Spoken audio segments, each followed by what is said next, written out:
पित्रे ब्रह्मोपदेष्ट्रे मे गुरवे दैवताय च प्राप्याय प्रापकायास्तु नमः श्रीनिधये नमः।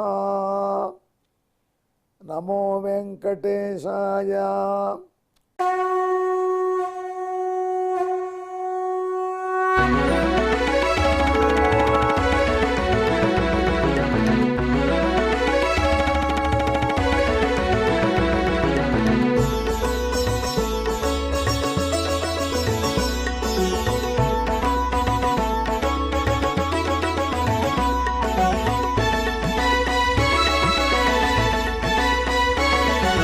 सहस्रनामं सहस्रनामं श्रीवेंकटेश सहस्रनामं सहस्रनामं सहस्रनामं श्रीवेंकटेश सहस्रनामं।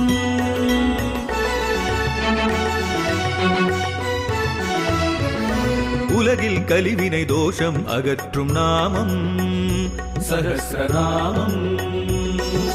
உயர்வுகளை வாழ்வில் அளிக்கும் நாமம் சஹஸ்ரநாமம். திருமலையில் தினம் அர்ச்சனை நடைபெறும் நாமம் சஹஸ்ரநாமம். திருவேங்கடனின் தரிசனம் காட்டும் நாமம் சஹஸ்ரநாமம். சகஸ்ரநாமம் சகஸ்ரநாமம் श्रीवेंकटेश सहस्रनामं सहस्रनामं सहस्रनामं श्रीवेंकटेश सहस्रनामं। அன்பர்களே, இப்பொழுது நாம் ஸ்ரீ வெங்கடேச சஹஸ்ரநாமத்திலே 355வது திருநாமத்தை சுவைக்கப் போகிறோம்.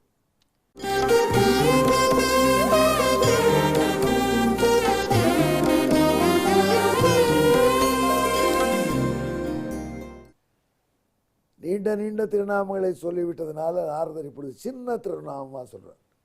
கம்யஹா, ரொம்ப சிம்பிள். கம்யஹா என்பது 355வது திருநாமம். கம்யஹா என்ற திருநாமத்துக்கு என்ன பேர்? சேர வேண்டியவன் அர்த்தம், டார்கெட். அதை கம்யன். நாம் எதை அடைய விரும்புகிறோமோ, எது அடைய தகுந்ததோ அதை கம்யன்னு சொல்வார். எதுக்கு திடீர்னு அதை சொல்றார்? நாரதர் சொல்லல, நாரதருடைய பிரதர் சொல்றார். நாரதருடைய பெரிய பிரதர் நாரதருக்கு சொன்னார். அதை நாரதர் தன்னுடைய எங்கர் பிரதருக்கு சொல்றார். என்னையா நீ குழப்பறீங்களா? நாரதருடைய எல்டர் பிரதர் ஜாம்பவான். ஆமா, ஜாம்பவான் தான் முதல்ல பிரம்மாவுக்கு பிள்ளையா பிறந்தார் இல்லையா? ஒரு கொட்டாவி விட்டுச்சே, கொட்டாவிலிருந்து கரடி வந்துதான். அதனால ஜாம்பவானை மூத்த பிள்ளையாயிட்டார் பிரம்மாவுக்கு. நாரதர் ஒரு மகன், வசிஷ்டரும் ஒரு மகன். அதில் இப்போ என்ன ஆயிடுது? நாரதர் தன்னுடைய அண்ணன் சொன்ன திருநாமத்தை இப்பொழுது நனைவூட்டி தன்னுடைய தம்பிக்கு சொல்றார். ஏன் ஜாம்பவான் அந்த திருநாமத்தை கம்யன்னு சொல்லி பொண்ணை கொடுத்தாராம். என்னன்னா, நாரதர் ஜாம்பவான் சொன்னார், கம்யம் கதாமே தனையாய், என் பெண் எங்கே சேர வேண்டுமோ அங்கே சேர்ந்தாள். நான் இந்த பெண்ணை பெற்றதே எம்பெருமானுக்கு, கிருஷ்ணாவதாரத்தில் உள்ள கண்ணபிரானுக்கு மனைவியாக கல்யாணம் பண்ணி செய்து கொடுக்க வேண்டும். அதில் இவள் சேர வேண்டிய இடம் கிருஷ்ணன் என்று நான் தீர்மானித்தேன். அதே எப்படி நடந்துடுத்து. கிருஷ்ணனே வந்து இவளை திருமணம் செய்து கொண்டு விட்டான். அதனால என்னுடைய பெண் சேர வேண்டிய இடத்திலே சேர்ந்தாள். அது மட்டுமல்ல, இதன் விளைவாக சத்ராஜித்தினுடைய அச்சம் வந்து, நம்முடைய மணியை அபகரித்தான் என்று கண்ணன் மீது அவதூறு சொன்னோமே, நம் தம்பியை கொன்றான் என்று கண்ணன் மீது பழி போட்டோமே, அதற்கு பதில் இந்த மணியை கொண்டு கொடுத்துட்டான். தம்பியை அவன் செய்த பழியினால் மாண்டு போனதை நிரூபிச்சுட்டான். அவன் அனாச்சாரமாக இருந்ததுனால இந்த செவந்தகமணி அவன் ஆபத்தை உண்டாக்கித்தவனுக்கு அதன் பயனா சிங்கம் அவனை அடித்து வீழ்த்தியது. அந்த சிங்கத்தை வீழ்த்தி அந்த அது சிங்கம் கொண்டு வந்திருந்த அந்த செமந்தகத்தை ஜாம்பவான் எடுத்துட்டு போயிட்டான். இதெல்லாம் மக்களுக்கு தெரிய வந்தவாறு சத்ராஜித் உண்மையாக நெடுங்கினான். இப்படி கிருஷ்ண பெருமான் மீது அபாண்டமான பழி போட்டாயாடா பாவின்னு சொல்வாளே, கிருஷ்ணனும் நம் மீது கோபிச்சுப்பானே என்று தன்னுடைய கொள்கையெல்லாம் விட்டுட்டு கண்ணனுக்கு சத்யபாமாவை திருமணம் செய்து கொடுத்தான். செய்து கொடுத்த பொழுது கூடவே அந்த சீர்வரிசையாக கொடுக்க போனான். கிருஷ்ணன் உங்ககிட்டே இருக்கணும் சொல்லிட்டாரு, முன்னே சொன்னோம். அதனால என்ன ஆயிடுத்து, சத்ராஜித்தோட தங்கி விட்டது அந்த செமந்தகமணி. அதனால் அப்படி அவ்வளோ தங்கம் கொடுக்கக்கூடிய மணி யார்கிட்ட இருக்கணும்? சும்மா செல்வம் சேர்க்கிறவங்கள்ட்ட இருக்கக்கூடாது. அது பொதுமக்களுக்கு பயன்படக்கூடியவங்கள்ட்ட இருக்கணும். அதனால் அந்த நல்ல செல்வத்துக்கு போக்கிட எது தெரியுமா? நல்ல வேள்விகள் செய்து அதன் மூலம் அந்தணர்களுக்கு நிறைய டிஸ்ட்ரிபியூட் பண்ணி அதன் மூலம் உலகத்திலே தர்மத்தை நிலைநாட்டி வைத்து ஆகின் மக்கள் எல்லாம் செழிப்பாக வாழ செய்யணும். அவன் யாகத்தை பற்றி வேதம் அஸ்வமேதத்தை பற்றி சொல்கிறது. ஏஷவை கிளிப்தோ நாம யஜ்ஞா கல்பதேகவை தத்ர பிரஜாபியோ யோகக்ஷேமா யத்ரைதேன யஜ்ஞேன யஜந்தே. இந்த யாகங்கள் பண்ணி அந்த யாகத்தின் மூலம் அந்தணர்களுக்கு செல்வத்தை அள்ளி கொடுத்தான் என்றால் அந்த யாகம் என்ன செய்யும்னா மக்களுக்கு கல்பதேகவே தத்ர பிரஜாபியா யோகக்ஷேமத்தை கொடுக்கும். யோகம் என்றால் என்ன? புதிய செல்வங்கள் சேர்வது. க்ஷேமம் என்றால் என்ன? பழைய செல்வங்கள் பத்திரமாக இருப்பது. யோகம் என்பது ஒன்று, க்ஷேமம் என்பது ஒன்று. இரண்டையும் சேர்த்து யோகக்ஷேமௌ என்று சொல்லணும். யோகஸ்ட க்ஷேமஸ்ட யோகக்ஷேமு என்று சமஸ்கிருதத்தில் சொல்லணும். அல்லது இரண்டையும் சேர்த்து சொல்லும் பொழுது அவளுடைய கூட்டத்தை சொல்லச்சு யோகஸ்ட க்ஷேமஸ்ட யோகக்ஷேமம்னு சொல்லணும். ஒன்று யோகக்ஷேமம்னு சொல்லணும் அல்லது யோகக்ஷேமம்னு சொல்லணும். ஆனால் வேதம் இப்படி சொல்லியிருக்கு, கல்பதேகவை தத்ர பிரஜாபியோ யோகக்ஷேமான் ஆண்பால் சொல்லா சொல்லிடுத்து. அண்மையில் ஒரு சதஸில் இதை பற்றி பெரிய விசாரம் வந்துடுத்து. எல்லாருமே திக்கு முக்காடி போனோம்.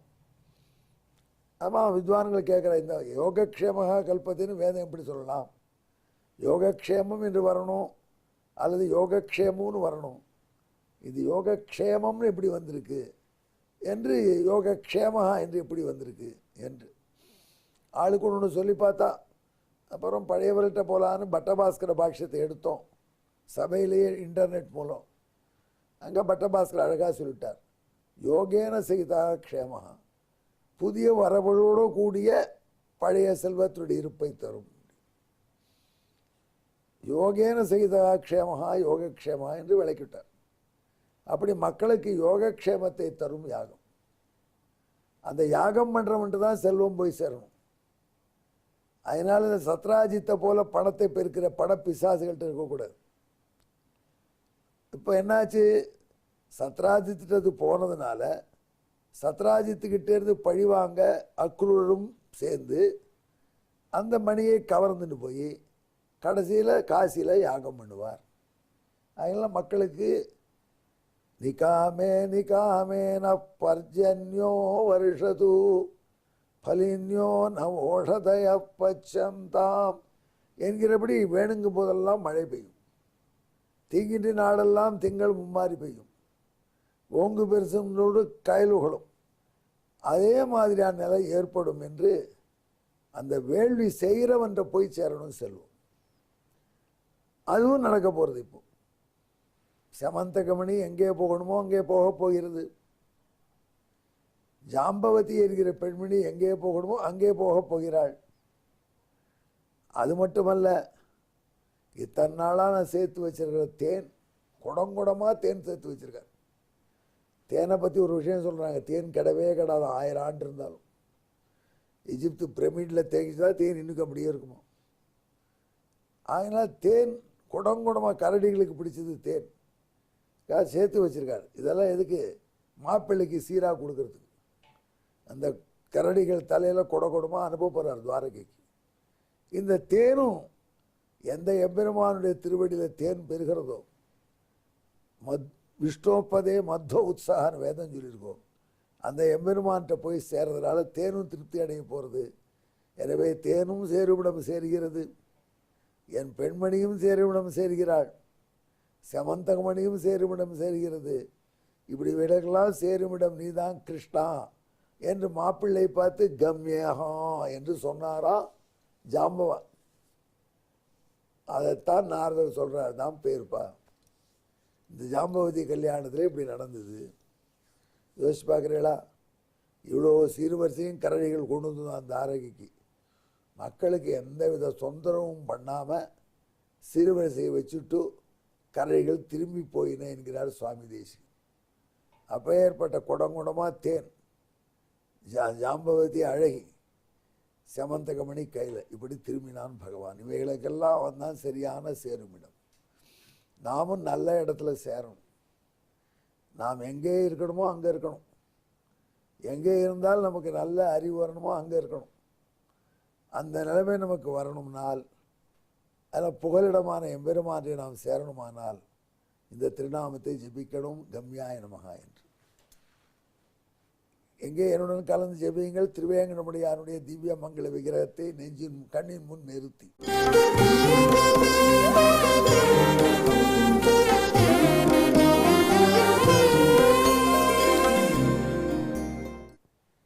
கம்யாய நமகா. இதற்கு பின்னணியான ஸ்லோகத்தையும் சொல்றேன் கேளுங்க.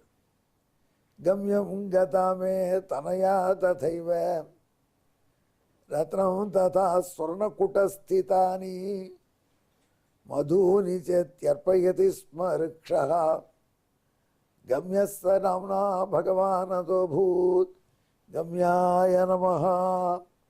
இதற்கு தமிழ், சேர வேண்டிய இடம் சேர்ந்தால் சேய் மணியும், சேர வேண்டிய இடம் சேர்ந்தது தேன் குடங்களும், சேர வேண்டிய இடமே சேர்ந்தன என்றான் கரடிவேந்தன். சேர வேண்டிய இடமாம் கம்யன் ஏழுமலை எம்பெருமான் தானே. எங்கே போலொன்றில்லா அடியோங்கள் அவனை புகழாக அடைவோமாக. ஜெபியுங்கள் கம்யாய நமஹா. நமோ வெங்கடேசாய. நன்றி, வணக்கம்.